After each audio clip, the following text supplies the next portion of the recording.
एक दुबले पतले इंसान को देखकर गोरे डर जाया करते थे। किसी भारतीय को अंग्रेज सिपाही पीट रहे हो तो कानपुर के एक पत्रकार को देख अंग्रेज पिटाई छोड़ पतली गली से भाग जाते थे।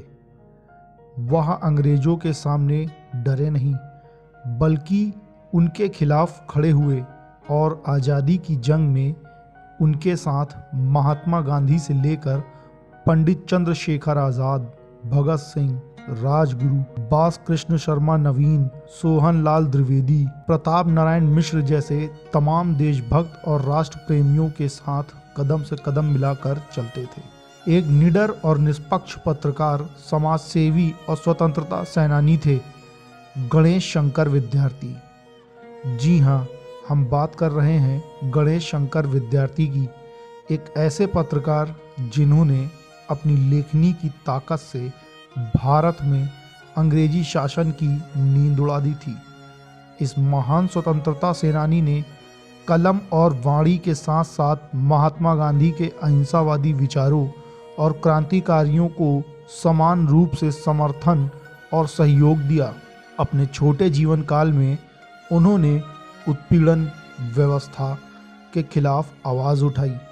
उन्होंने उत्पीड़न और अन्याय के खिलाफ हमेशा आवाज़ बुलंद किया, चाहे वह नौकरशाह, ज़मींदार, पूंजीपति या उच्च जाति का कोई इंसान हो। गणेश शंकर विद्यार्थी का जन्म 26 अक्टूबर 1890 को इलाहाबाद के अतरसुइया मोहल्ले में एक कायस्थ परिवार में हुआ था। इनके पिता का नाम जय नारायण था, जो हथगांव, फतेहपुर, उत्तर प्रदेश के निवासी थे। इनके पिता एक गरीब और धार्मिक प्रवृत्ति पर अपने उसूलों के पक्के इंसान थे। वह ग्वालियर रियासत में मूंगावली के एक स्कूल में हेडमास्टर थे। गणेश की पढ़ाई की शुरुआत उर्दू से हुई और 1905 में उन्होंने भेलसा से अंग्रेजी मिडिल परीक्षा पास की।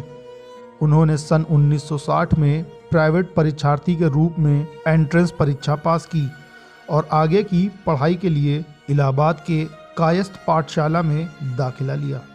लगभग इसी समय से उनका झुकाव पत्रकारिता की ओर हुआ और प्रसिद्ध लेखक पंडित सुंदरलाल के साथ उनके हिंदी साप्ताहिक कर्मयोगी के संपादन में सहायता करने लगे।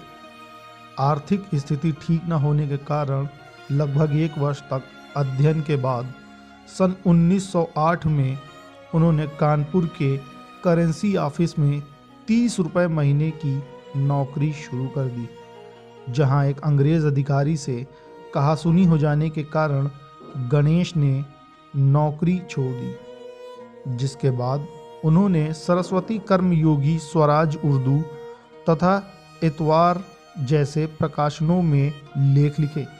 गणेश शंकर विद्यार्थी का मन पत्रकारिता और सामाजिक कार्यों में रमता था, इसलिए वे अपने जीवन के आरंभ से ही स्वाधीनता आंदोलन से जुड़े।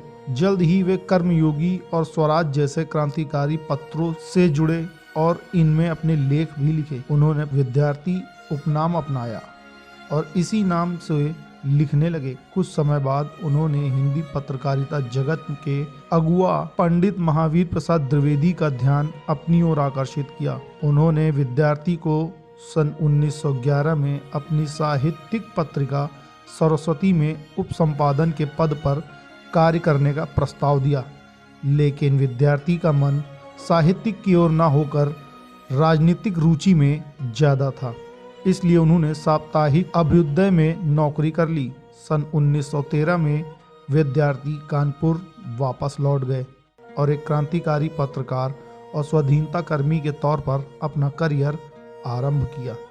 उन्होंने पत्रकारिता प्रताप की स्थापना की और उत्पीड़न और अन्याय के खिलाफ आवाज़ बुलंद किया। प्रताप के माध्यम से उन्होंने पीड़ित किसानों, मिल मजदूरों और दबे कुचले गरीबों के दुखों को उजागर किया। अपने क्रांतिकारी पत्रकारिता के कारण उन्हें बहुत कष्ट झेलने पड़े। सरकार ने उन पर कई मुकदमे भी किए, भारी जुर्माना भी लगाया और कई बार गिरफ्तार कर जेल भी भेजा। सन 1925 में कांग्रेस के राज्य विधानसभा चुनावों में भाग लेने के फैसले के बाद गणेश शंकर विद्यार्थी कानपुर से यूपी विधानसभा चुनाव के लिए चुने गए और सन 1929 में त्यागपत्र दे दिया।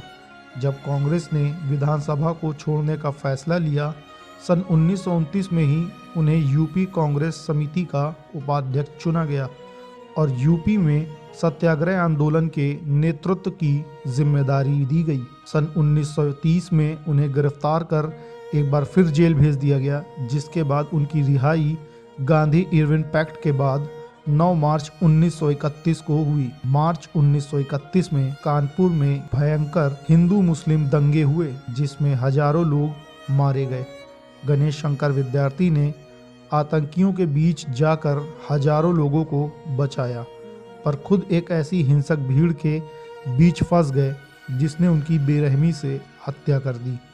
और एक ऐसा मसीहा जिसने हजारों लोगों की जान बचाई थी, खुद धार्मिक उन्माद की भेंट चढ़ गया। ऐसी ही खबरों के लिए इंडियन पॉलिटिको के हमारे YouTube चैनल को सब्सक्राइब और Facebook पेज को लाइक करें।